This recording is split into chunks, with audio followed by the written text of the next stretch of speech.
இத்தனை நாளில் இன்றைக்கி தாங்க வெயிலே வந்திருக்கு. இன்றைக்கி தான் நான் இல்லை பாருங்கள், இந்த வாஷிங் மிஷினில் துணியை போட்டிருக்கேன். இது இந்த வாஷிங் மிஷின் ஆன் பண்ணால் ஆன் ஆகாது. போட்டு இந்த சைடு தட்டணும். தட்டினா தான் ஆன் ஆகும். இப்போ தான் 10 வந்திருக்கு. இந்த பாருங்கள், இது பைப்பை கீழே இறக்கவே இல்லைங்க. தண்ணி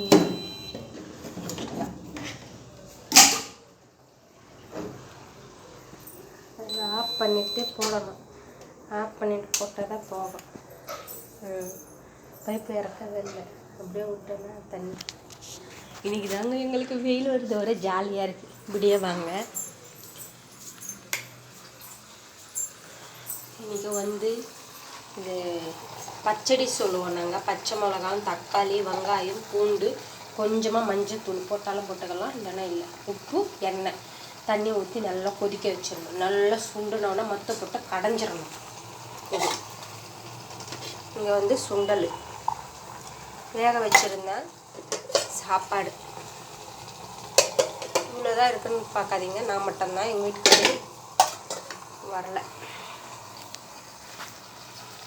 இதுதாங்க இன்னைக்கு.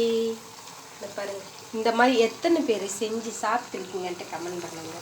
இந்த மாதிரி பச்சடி. என்கிட்ட ஸ்டாண்டு இல்லைங்க. ஸ்டாண்டு ஒன்று வாங்கணும், உடச்சிட்டான் என் பையன். ஸ்டாண்டு வாங்கணும். கையில் காசு இல்லை, வாங்கணும். காசு இல்லாமல் தான் இருக்கேன். சரி, காசு இருக்கும்போது வாங்கி.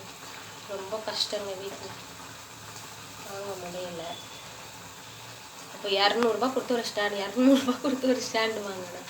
அந்த ஸ்டாண்டும் உடச்சிட்டான். சரி, சின்ன குழந்தை இல்லையா, அவனுக்கு என்ன தெரியும், வாங்கினா பெருசு வாங்கணும். இப்போ இந்த மாதிரி லென்த்து வீடியோ எடுக்கிறது கூட காலையில் யாருமே இருக்க மாட்டாங்க. நான் டக்குன்னு ஒரு 6 மணிக்கெல்லாம் எழுந்திரிச்சு சமைச்சு அவனை ஸ்கூலுக்கு அனுப்புறதுக்கு கரெக்டாக இருக்கும்.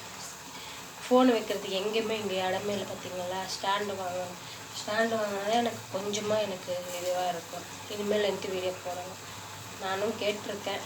எங்கள் வீட்டுக்காரர் காசு இல்லாதப்ப எதுவுமே கேட்காதன்னு சொன்னாங்க. சரி, அவரும் ஒரு ஆள் தானே, வேலைக்கு போகிறாங்க. சரிங்க, ஓகே. இந்த பாருங்கள், இந்த மாதிரி எத்தனை பேர் செஞ்சு சாப்பிட்ருக்கு. இன்னும் செய்யலான்னு பார்த்து லாஸ்ட்டுக்கு இது தாங்க செய்கிறேன். என்ன பண்ணுறது, நேற்று வச்ச கார சட்னி அப்படியே இருக்குது. இதெல்லாம் தூக்கி போட்டுடணும். அப்படியே வச்சுருந்தாங்க. என் பையன் கொடுக்க மாட்டேன் நான். எங்கள் வாஷிங் மிஷின் சவுண்டு வருதா, அது அந்த சைடு இந்த சைடு ஒரு போடணுங்க. அப்போ தாங்க அது ஒர்க் ஆகும். ஆளுங்களுக்கு எப்படி மூளை ஒர்க் ஆகாது, அதை மாதிரி வாஷிங் மிஷின்.